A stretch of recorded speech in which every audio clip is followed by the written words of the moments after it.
সুপ্রিয় শিক্ষার্থী বন্ধুরা, আশা করছি তোমরা সকলে ভালো আছো। আলহামদুলিল্লাহ আমিও ভালো আছি। তো আজকে আমি তোমাদেরকে 3.1 অনুশীলনের একটি সমস্যার সমাধান করে দেখাবো শুধু এই ক্লাসটিতে। তোমরা দেখতে পাচ্ছ একটি সমস্যার সমাধান আমি করে রেখেছি। সেটা কেমন দেওয়া ছিল অনুশীলনের 12 নং প্রশ্ন। 12 নং প্রশ্নের রাশিতে দেওয়া আছে x সমান 3, y সমান 4 এবং z সমান 5 যদি হয় তাহলে 9x square plus 16y square plus 4z square minus 24xy minus 16yz plus 12zx এর মান নির্ণয় করতে হবে। তো এইটি আমরা গত ক্লাসে যে তিনটি সমস্যার সমাধান করিয়ে দেখেছি সেই সমস্যাগুলোর সাথে মিল আছে, কিন্তু আবার মিল নাই। সেক্ষেত্রে কি আমাদের আসলে ওই তিনটি রাশির সমষ্টির বর্গের সূত্রের আলোকেই এই সমস্যাটি সমাধান করতে হয়। তো কিছু স্টুডেন্ট আছে আমাদেরকে অনেক সময় জিজ্ঞাসা করে থাকে, স্যার এই প্রশ্নটির সমাধান যদি আমরা সরাসরি মান বসাইয়া দিই সেক্ষেত্রে আমরা আনসার আমাদের হবে কিনা। তো যদি প্রশ্নে উল্লেখ করা না থাকে যে সূত্রের সাহায্যে সমাধান করো, সেই ক্ষেত্রে তোমরা সরাসরি মান বসাই দিলেই সমস্যাটি সমাধান করতে পারবে। যদি সূত্রের সাহায্যে সমাধান করতে না বলে তাহলে তোমরা এইভাবেই মান বসাই দেবে। আর যদি সূত্রের সাহায্যে মান নির্ণয় করতে বলে সেক্ষেত্রে তোমাদেরকে ওই সূত্রটা অ্যাপ্লাই করেই করতে হবে। আর যদি তোমরা সরাসরি করো তাহলে কেমন করে করতে হয় সেটা দেখানো আছে। দেখাচ্ছে সরাসরি আমরা মান বসাইছি। এক্স এর মান কত 3, ওয়াই এর মান 4 এবং জেড এর মান 5। তো এক্স এর মান আমরা এক্স এর নিচে বসাইছি 3 স্কোয়ার, ওয়াই এর মান 4 এর নিচে বসাইছি 4 স্কোয়ার, জেড এর মান 5 স্কোয়ার। 24 ইন্টু এক্স এর মান 3, ওয়াই এর মান 4, তারপরে আছে -16 এর সাথে ওয়াই ইন্টু জেড অর্থাৎ 4 ইন্টু 5, লাস্টে আছে 12 এর সাথে জেড এক্স। তো জেড এর মান আমরা জানি 5 আর এক্স এর মান 3।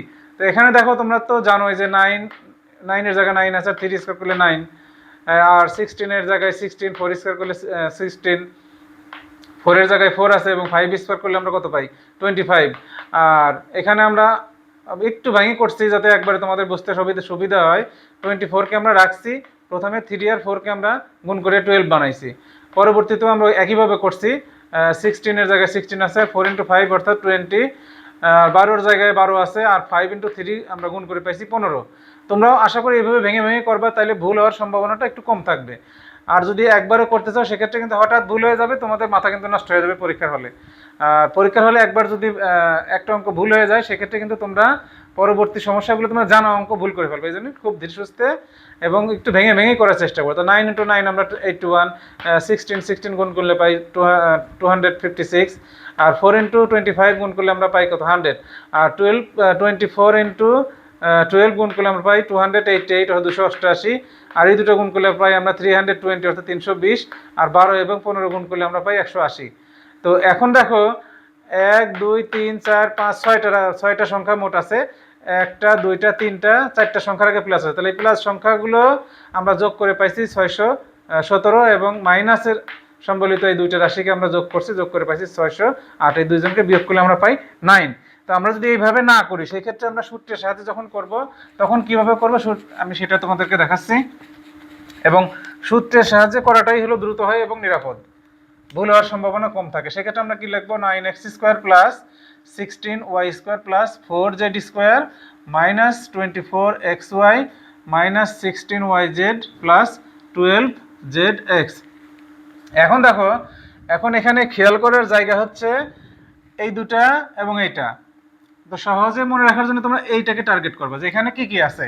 এখানে আছে কি জেড আর এক্স। আমরা যেখানে যেখানে জেড আছে আর এক্স আছে সেখানে সেখানে আমরা মাইনাস নিয়ে যাবো, যেহেতু কি আমরা জানি কি মাইনাস গুণ মাইনাস সমান কি হয় প্লাস, আর প্লাস মাইনাসে মাইনাস।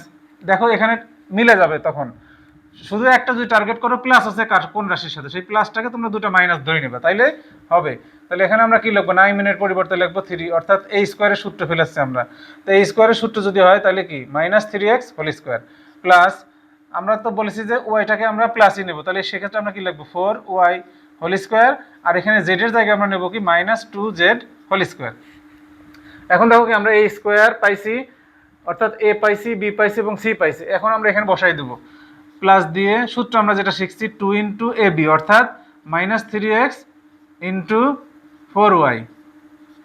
তাহলে আমরা কি পাচ্ছি, এই দেখো মাইনাস প্লাসে কি মাইনাস, মাইনাস প্লাসে মাইনাস আর সাথে এটার আগে প্লাস আছে, এটা যদি আমরা গুণ করি তাহলে কি হবে সেই মাইনাস, তার মানে কি আমাদের মিলে যাচ্ছে চিহ্ন। এবার 2 × 3 যদি আমরা গুণ করি তাহলে 3 দুগুণ পাবো 6 এবং 6 এর সাথে যদি আমরা 4 গুণ করি তাহলে কত পাবো 24 এবং সাথে আছে কি xy, তাহলে এটা মিলে গেল আমাদের। এখন পরবর্তী অংশে আমরা যাব সূত্রে 2 × y অর্থাৎ কি 4y ইন্টু আছে কি -2z। এখন দেখো এটা এই যে মাইনাস প্লাসে মাইনাস আর 2 দুগুণ 4 দুগুণ 8, 8 দুগুণ 16, তাহলে আমাদের -16 হয়ে গেল, সাথে আছে কি yz মিলছে। এবার আমরা শেষের অংশে কি আছে, শেষের অংশে আছে 12, তাহলে আমরা কি লিখবো সূত্র 2 × z অর্থাৎ মাইনাস কত 2z ইন্টু মাইনাস প্রথম কি আছে আমাদের 3x। এখন আমরা কি পাচ্ছি দেখো, মাইনাসে মাইনাসে প্লাস, প্লাসে প্লাসে প্লাস, আর 2 দুগুণ 4, 3 4 12, 12 পাইছি, সাথে কি আছে zx। তাহলে আমাদের কিন্তু কাজটা শেষ হয়ে গেল। এখন এর সাথে সাথে আমরা কি সূত্রের আকারে পেয়ে যাচ্ছি, অর্থাৎ কি এটা a b c, a b b c, আর এখানে কি c a। তাহলে আমরা কি পাচ্ছি a square plus b square plus c square plus 2ab plus 2bc plus 2ca। সেক্ষেত্রে আমাদের সূত্র আমরা তো জানি কি হবে, a plus b plus c whole square. তাহলে আমরা এখানে এর জায়গায় কত পাচ্ছি -3x, এবং b এর জায়গায় কত পাইছি 4y, এবং c এর জায়গায় কত পাইছি -2z। এটা হলো কি হোল স্কোয়ার। কোথায় পাইছি আমরা a plus b plus c whole square সমান এই যে a square plus b square plus c square plus 2ab plus bc plus ca, অথবা ভেঙে ভেঙে যদি লিখি 2ab 2bc 2ca এরকমটাও আছে। এখন দেখো আমরা কি করব, প্রথমে ব্র্যাকেটের ভিতরে কাজটা করে দেবো। ব্র্যাকেটের প্লাস মাইনাসে কি হবে -3x plus 4y minus 2z whole square.